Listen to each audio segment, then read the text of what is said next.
এমনভাবে পড়তে হবে যে আপনার অনেক সময় পড়তে পড়তে আপনার নাম জিজ্ঞেস করলে যাতে আপনি এইগুলো বলে দিতে পারেন, মানে একটা নেশায় আসক্ত হওয়ার মতো করে আপনি এটা পড়বেন। এটা মুখস্থ করতে হবে আপনাকে।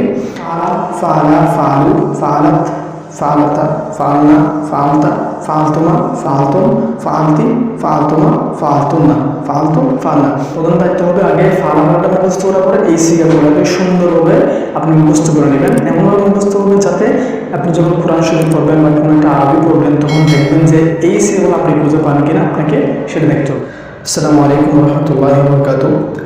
আজকের এই পর্বে আমরা জানবো ফেলে মাঝি সম্পর্কে। এই 6টা বিষয় ভালোভাবে জানতে হবে, 14টা বিষয়, এই 14টা সিগা। যেমন প্রথম সিগা হচ্ছে ফালা, ফালা, ফালু, ফালাত, ফালাতা, ফালনা, ফালতা, ফালতুমা, ফালতুম, ফালতি, ফালতুমা, ফালতুনা, ফালতুম, ফালনা। এই 14টা সিগা আপনাকে খুবই সুন্দরভাবে মুখস্থ করতে হবে, এমনভাবে মুখস্থ করবে যাতে জীবনে সেটা আর না বলেন। তো এই 14টা জায়গা আপনাকে আগে মুখস্থ করতে হবে। এই 14টা জায়গা যদি আপনি মুখস্থ করতে পারেন তাহলে মিজানের আগে 50% আপনি শেষ করতে পারবেন এই 14টা জায়গার মধ্যে দিয়ে। এই 14টা জায়গা আপনার প্রথম কাজ হচ্ছে আজকে এই 14টা জায়গাটা অবশ্যই ঘোরাধকরণ করতে হবে। এমনভাবে পড়তে হবে যে আপনার অনেক সময় পড়তে পড়তে আপনার নাম জিজ্ঞেস করলে যাতে আপনি এইগুলো বলে দিতে পারেন, মানে একটা নেশায় আসক্ত হওয়ার মতো করে আপনি এটা পড়বেন। এটা মুখস্থ করতে হবে আপনাকে। তো এগুলো হচ্ছে বেসিক। এগুলোর পরে আমরা নাম অনুসারে এগুলোকে এখন ইউজ করব। তাহলে এসবাত ফেলে মাঝে মধ্যে নাম যদি আপনাকে কেউ বলে তাহলে আপনি ফালা ফালা এগুলো সাধারণভাবে বলবেন। এখন আপনাকে যদি আমি বলি এসবাতের জায়গায় যদি আমি একটা নফি ইউজ করি, ওই আমরা বলছিলাম এসবাতের উপরে যেহেতু নফি হা বাসক না বাসক না বোধক। তো এসবাতের ক্ষেত্রে যখন নফি আমরা ইউজ করব তখন শুরুতে একটা মা আসবে, মা। তার প্রত্যেক শব্দ শুরুতে ঠিক আসবে, মা আসবে। তাহলে আমি যদি বলি আপনাকে এসবাত নাই নফি ফেলে মাঝে মুতলক মারো, তখন আপনাকে বলতে হবে কি মা ফালা।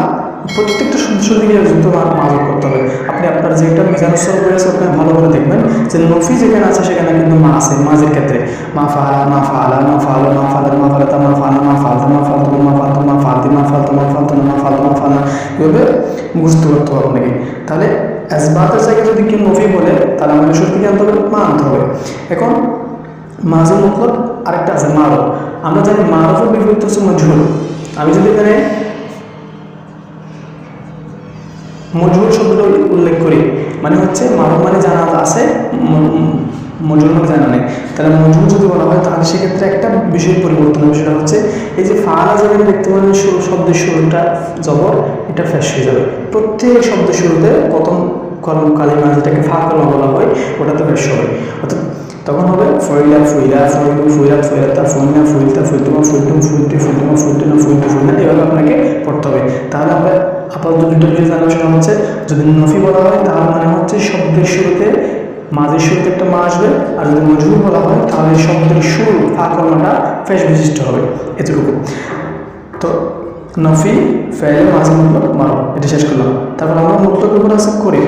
আমি যদি করিম বলি এই মতলবের জায়গায় যদি আপনাকে কেউ করিম বলে অর্থাৎ সবগুলো ঠিক থাকবে এসবাত ফেলে মাঝে করিম মারো। তাহলে করিম যদি বলি আমি লিখেছি যে করিম যদি থাকে শুরুতে একটা কি থাকবে, কদ থাকবে, একটা কদ থাকবে। তাহলে তখন হবে কদ ফালা, কদ বসাবে। আর নফি মজহুর সবগুলো একই আছে। যখন বহিত হবে তখন একটা খানা বসাবে, কানা।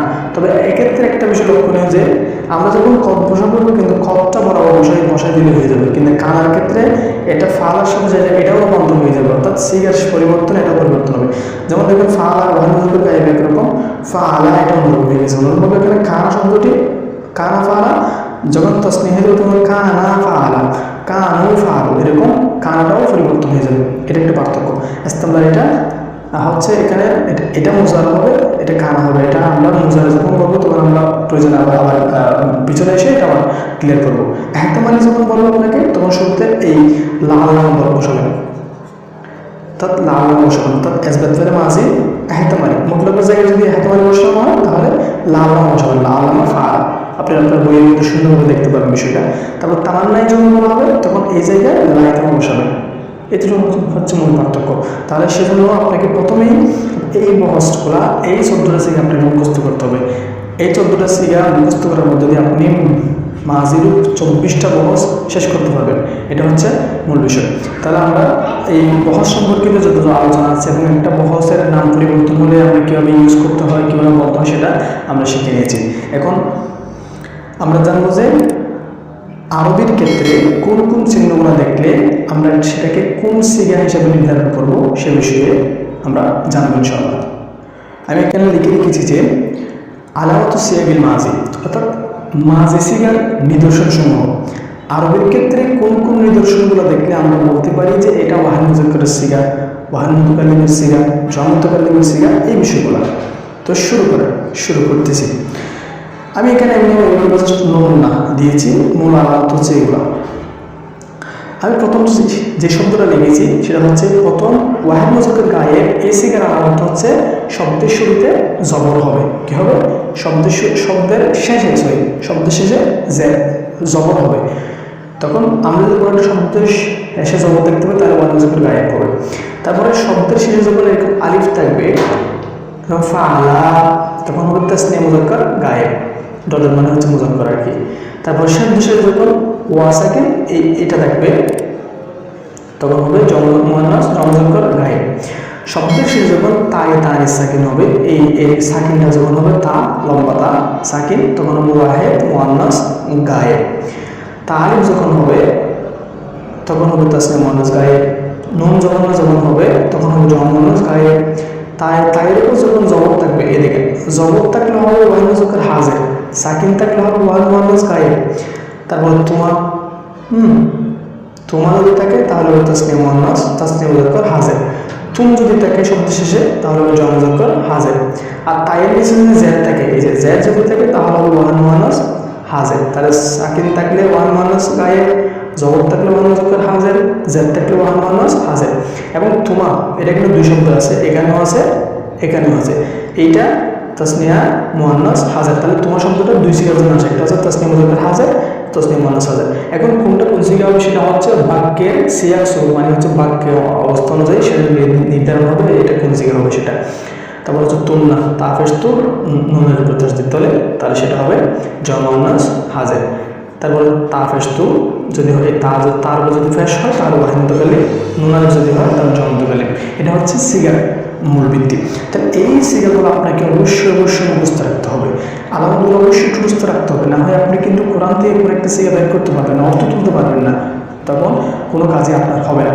তাই আপনাকে প্রথমে ফালা আলামত আপনি মুখস্থ রাখতে পারেন, তাহলে ফালা শব্দের শেষে যে অংশটা থাকে চিহ্নগুলো, এগুলো আপনার জন্য মুখস্থ করা খুব সহজ হয়ে যাবে। তাহলে আপনার প্রধান দায়িত্ব হবে আগে ফালাটা মুখস্থ করার পরে এই সিগাগুলোকে সুন্দরভাবে আপনি মুখস্থ করে নেবেন। এমনভাবে মুখস্থ করবেন যাতে আপনি যখন কোরআন শরীফ পড়বেন বা কোনো একটা আরবি পড়বেন তখন দেখবেন যে এই সিগাগুলো আপনি বুঝে পান কিনা, আপনাকে সেটা দেখতে হবে। যেমন কয়েকটা উদাহরণ আপনাদের সামনে আমি পেশ করতেছি। যেমন আমি এখানে কয়েকটা শব্দ লিখেছি, এগুলো কীভাবে প্রয়োগ করবেন আমি আপনাকে সেটা একটু দেখিয়ে দিব। যেমন এই যে আমি নাসার যেটা লিখলাম, এই শব্দের শেষে আমি বলছিলাম যে মাজির শব্দের আলামত থাকবে শেষ দিকে, তাহলে আমাকে শেষ দিকে দেখতেছি আমরা তাইয়ের উপর জবর। তাহলে আমরা যেখানে খুঁজি তারা পাচ্ছি যে এই যে তাইয়ের উপর যদি জবর থাকে তাহলে সেটা হবে ওয়াহিদ মুজাক্কার হাজির। তাহলে আমরা এই সিগাটা করতে পারি ওয়াহিদ মুজাক্কার হাজির। তারপরে যখন তাইয়ের উপর একটু পেশ থাকবে, তাহলে আমরা পেশ যদি খুঁজি শেষ দিকে তাহলে পাচ্ছি যে ফালতু, মানে হচ্ছে পেশ শেষে তাবেস্তু, তাহলে আমরা ওয়াহিদ মুতাকাল্লিম, তাহলে আমরা এটা বলতে পারি ওয়াহিদ মুতাকাল্লিম। তারপরে এই যে তানাবটি আমরা দেখতে পাচ্ছি তাইয়ের নিচে জেড, তাহলে তাইয়ের নিচে জেড থাকে তাহলে পাচ্ছি যে ওয়াহিদ মুয়ান্নাস হাজির পেলাম। তারপর হচ্ছে আমরা এই শব্দের শেষে পাচ্ছি জবর এবং হামজা ওয়া, তাহলে পাচ্ছি এটা, তাহলে জমজবর গায়েব। এবং এই শব্দের শেষে আমরা পাচ্ছি যে আলিফ, তার মানে হচ্ছে যেটা, তখন সেটা হবে তাসনিয়া মুজাক্কার গায়েব। তাহলে এই হচ্ছে এভাবে আপনারা প্রয়োগ করবেন। যখন বললাম যে কোরআন পড়বেন নিয়মিত, তারপরে আরবি যখন পড়বেন তখন এইভাবে আপনি প্রয়োগ করার চেষ্টা করবেন, তখন আপনার জন্য বিষয়টা একবারে সহজ হয়ে যাবে।